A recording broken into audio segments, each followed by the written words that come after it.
ನಮಸ್ಕಾರ ಸ್ನೇಹಿತರೆ, welcome back to my channel. ಇವತ್ತಿನ ವಿಡಿಯೋದಲ್ಲಿ ಫ್ರಂಟ್ ಪಾರ್ಟ್ ಅನ್ನೋದನ್ನು ಕಟ್ ಮಾಡೋಣ ನೋಡ್ರಿ. ಇವಾಗ ಅದೇನತ್ತಲ್ಲ ಅದೆಷ್ಟೈತಿಲ್ಲ ಹೆಂಗೈತ್ಲೆ ಹಂಗೆ ಇಟ್ಟ ಒಂದು ಮಾರ್ಕ್ ಹಾಕೋಣ. ಏನು ಬ್ಯಾಕ್ ಪಾರ್ಟ್ ಕಟ್ ಮಾಡಿದ್ವಲ್ಲ ಅದು ಹೆಂಗೈತ್ಲೆ ಹಂಗೆ ಇಟ್ಟು ಒಂದು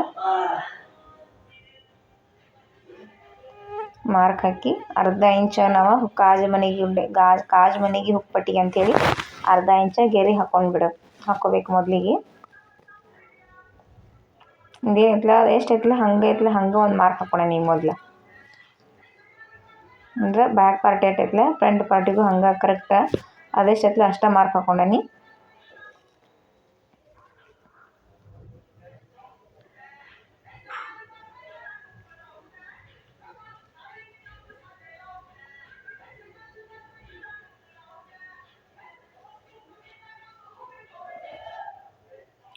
ವಿಡಿಯೋನ ಕೊನೆವರೆಗೂ ನೋಡಿ, ಒಂದು ಕಟ್ಟಿಂಗ್ ಅನ್ನೋದು ನೀಟಾಗಿ ಅರ್ಥ ಆಕತಿ. ವಿಡಿಯೋ ಇಷ್ಟ ಆದರೆ ವಿಡಿಯೋಗೆ ಒಂದು ಲೈಕ್ ಮಾಡಿ, ಶೇರ್ ಮಾಡಿ, ಆಮೇಲೆ ನಿಮ್ಮ ಫ್ರೆಂಡ್ಸ್ ಆ್ಯಂಡ್ ಫ್ಯಾಮಿಲಿಗೆ ಶೇರ್ ಮಾಡಿರಿ. ಸಬ್ಸ್ಕ್ರೈಬ್ ಮಾಡ್ಕೊಂಡು ನೋಡಿರಿ. ಇವಾಗ ಒಂದೂವರೆಗೆ ಒಂದು ಮಾರ್ಕ್ ಹಾಕಿ ಅರ್ಧ ಇಂಚ ಕಾಜು ಮನೆಗೆ ಗುಂಡೆ ಪಟ್ಟಿಗೆ ಬಿಟ್ಟ ನಂತರ ಇನ್ನು ಒಂದೂವರೆ ಇಂಚ್ ಒಂದು ಮಾರ್ಕ್ ಹಾಕಿ ಇದೊಂದು ಗೆರೆ ಎಳ್ಕೊಂಡ್ಬಿಡೋಣ. ಈ ರೀತಿ ಗೆರೆ ಎಳ್ಕೊಂಡ ಇವಾಗ 1 ಇಂಚ್ಗೊಂದು ಮತ್ತೆ ಮಾರ್ಕ್ ಹಾಕಬೇಕು.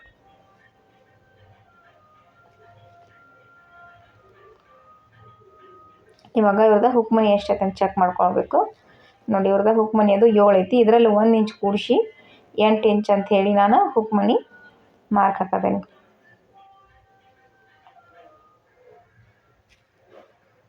ಇವಾಗ ಓಪನ್ ನೆಕ್ ಅಂದ್ರೆ ನಾವು ಬ್ಯಾಕ್ ಫಾರ್ಮುಲಾ ಪ್ರಕಾರ ಹೆಂಗಂದ್ರೆ ಬ್ಯಾಕ್ ಪಾರ್ಟ್ ಅರ್ಧ ಇಂಚ್ ಮೈನಸ್ ಮಾಡಿಟ್ಟಿದ್ವಿ. ಇದರಲ್ಲಿ ಏನು ಮೈನಸ್ ಮಾಡೋ ಹಾಗಿಲ್ಲ.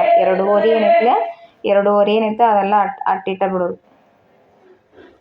ಮೇಲೂ 2.5 ಕೆಳಗೂ 2.5 ಇಟ್ಕೊಂಡು ಒಂದು ಶೇಪ್ ಕೊಟ್ಟ ಇದೊಂದು ಚೌಕ ಬಾಕ್ಸ್ ಹಾಕಿ ಶೇಪ್ ಕೊಡೋದು.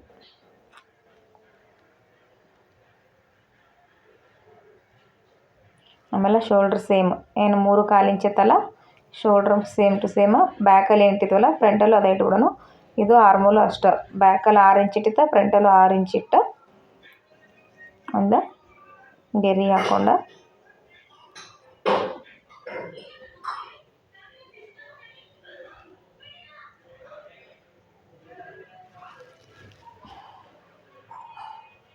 ಇಲ್ಲಿ ಏನೈತ್ಲೆ ಆರ್ಮೋಲ್ ಬ್ಯಾಕಲ್ಲಿ 1 ಇಂಚ್ ಡಿಫ್ರೆನ್ಸ್ ಕೊಟ್ಟಿದ್ವಾ, ಫ್ರಂಟಲ್ಲಿ ಅರ್ಧ ಇಂಚ್ ಅಷ್ಟೇ ಡಿಫ್ರೆನ್ಸ್ ಕೊಡಬೇಕು.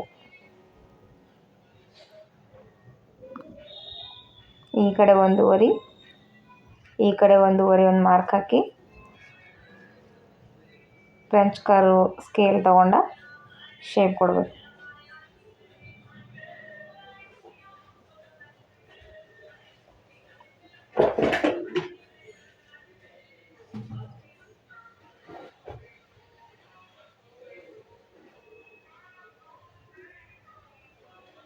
ಇವಾಗ ಎದೆಯಾಗಲ್ಲ ಬ್ಯಾಕಲ್ಲಿ 1.5 ಇಂಚ್ ಕೂಡಿಸ್ಕೊತೀವಿ, ಫ್ರಂಟಲ್ಲಿ 2 ಇಂಚ್ ಕೂಡಿಸ್ಕೊಳ್ಬೇಕು.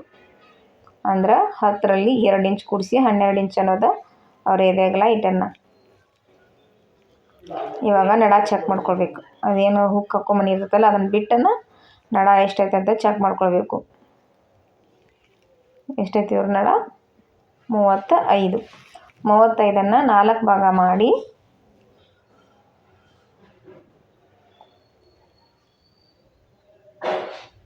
ಎಷ್ಟು ಬತ್ತು? 8.75 ಇಂಚ್ ಬತ್ತು. 8.75 ಇಂಚಿಗೆ ಒಂದು ಮಾರ್ಕ್ ಹಾಕಿ ಇಲ್ಲಿ ಕೆಳಗಡೆ ಏನು 1.5 ಇಂಚ್ ಬಿಟ್ಟು ಮೇಲೆ ತೊಗೊಂಡಿದ್ವಲ್ಲ ಅಲ್ಲಿ 8.75 ಇಂಚ್ ಒಂದು ಮಾರ್ಕ್ ಹಾಕಿ 2 ಇಂಚ ಟೆಕ್ಸ್ ಪಾಯಿಂಟ್, 2 ಇಂಚ ಮಾರ್ಜಿನ್. ಈಗ ಏನು ಮೇಲೆ 12 ಇಂಚಿಗೆ ಏನು ಮಾರ್ಕ್ ಹಾಕಿದ್ದೀವಲ್ಲ ಆ ಗೆರೆನ ಆ ಪಾಯಿಂಟಿಗೆ ಒಂದು ಗೆರೆ ಎಳೆದ್ಬಿಡೋಣ. ಇವಾಗ ಟೆಕ್ಸ್ ಮಾರ್ಕ್ ಇಲ್ಲಿ ಒಂದು ಶೇಪ್ ಕೊಡಬೇಕು. ಫ್ರೆಂಚ್ ಕರ್ವ್ ಸಹಾಯದಿಂದ ಫ್ರಂಟಿಗೆ ಒಂದು ಶೇಪ್ ಕೊಟ್ಟ ಇವಾಗ ಟೆಕ್ಸ್ ಪಾಯಿಂಟ್ ಅಂದರೆ ನೀವು ಭುಜದ ಸೆಂಟ್ರ್ ಪಾಯಿಂಟಲ್ಲೂ ಕೂಡ ಒಂದು ಮಾರ್ಕ್ ಹಾಕ್ಕೋಬೋದು, ಇಲ್ಲ ಎದೆಯಾಗೆಲ್ಲ /10 ಮಾಡಿನೂ ಕೂಡ ಮಾರ್ಕ್ ಹಾಕ್ಕೋಬೋದು. ಆಮೇಲೆ ಅಲ್ಲಿಂದ ನಲ್ಲಿಗೆ 2.5 ಇಂಚ್ ಟೆಕ್ಸ್ ಪಾಯಿಂಟ್, ಈ 2.5 ಇಂಚ್ ಟೆಕ್ಸ್ ಪಾಯಿಂಟ್ ಹಾಕಿ ಆ ಕಡೆ ಏನು 1 ಇಂಚ ಈ ಕಡೆ 1 ಇಂಚ ಡಿವೈಡೆಡ್ ಮಾಡಿ ಟೆಕ್ಸ್ ಪಾಯಿಂಟ್ ಅನ್ನೋದನ್ನು ಹಾಕಿಬಿಡೋಣ. ಇವಾಗ ಅರ್ಧ ಇಂಚ್ ಅನ್ನೋದು ಸ್ವಲ್ಪ ಕೆಳಗೆ ತೊಗೊಂಡು ಅಲ್ಲೇನು 1 ಇಂಚಿಗೆ ಮೇಲೆ ಮಾರ್ಕ್ ಹಾಕಿದ್ವಲ್ಲ ಆ ಮಾರ್ಕನ್ನು ಕೂಡಿಸ್ಕೋಬೇಕು ನೋಡಿರಿ. ಈ ರೀತಿ ಫ್ರೆಂಚ್ ಕರ್ವ್ ಇಟ್ಟು ಈ ರೀತಿ ಮಾರ್ಕ್ ಹಾಕಿದ್ರೆ ಶೇಪ್ ಅನ್ನೋದು ನೀಟಾಗಿ ಬರ್ತೈತಿ. ನೋಡಿರಿ ಇಲ್ಲಿ ಮ್ಯಾಲೆ ಅರ್ಧ ಇಂಚು ತೊಗೊಳ್ಬೇಕು. ಈ ರೀತಿ ಶೇಪ್ ಕೊಟ್ರೆ ಫ್ರಂಟ್ ಪಾರ್ಟ್ ಅನ್ನೋದು ರೆಡಿ ಆಯಿತು. ಇವಾಗ ಇದನ್ನು ಕಟ್ ಮಾಡ್ಕೊಂಡು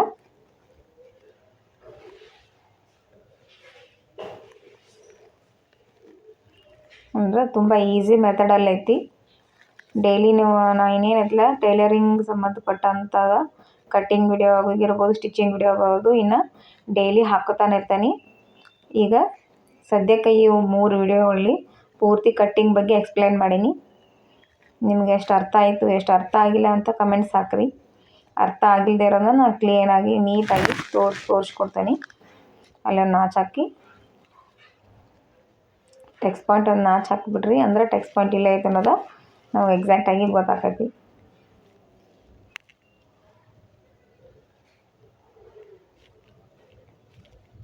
ಇವಾಗ ಕ್ರಾಸ್ ಪಟ್ಟಿ 3.5 2.5 ತೊಗೊಳ್ಬೇಕಾಗತ್ತೆ.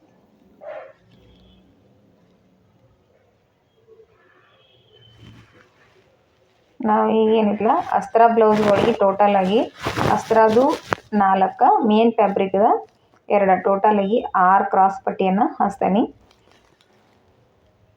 ಅಲ್ಲಿ 3.5 ಇಲ್ಲಿ 2.5 ಹಾಕಿ ನೋಡಿ ಕ್ರಾಸ್ ಪಟ್ಟಿ ಸಹಾಯದಿಂದ ಕ್ರಾಸಿಂಗ್ ಮಾರ್ಕ್ ಹಾಕೋದು.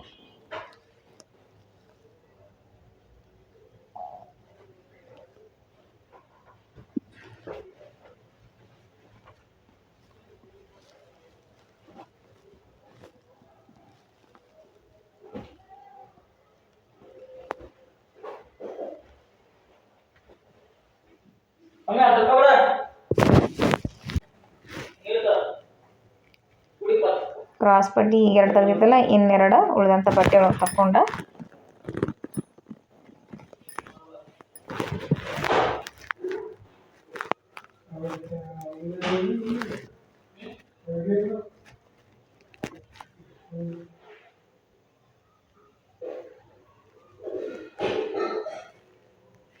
ಇವಾಗ ಅಸ್ತ್ರದು 4 ಕ್ರಾಸ್ ಪಟ್ಟಿ ಆಯ್ತು. ಇನ್ನು ಮೇನ್ ಫ್ಯಾಬ್ರಿಕ್ ಒಳಗೆ 2 ತಕ್ಕೋಬೇಕು.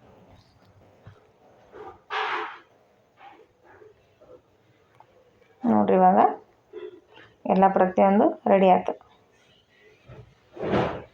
ನೋಡಿದ ಬ್ಯಾಕ್ ಪಾರ್ಟ್, ಇದು ಫ್ರಂಟ್, ಇದು ಕ್ರಾಸ್ ಪಟ್ಟಿ,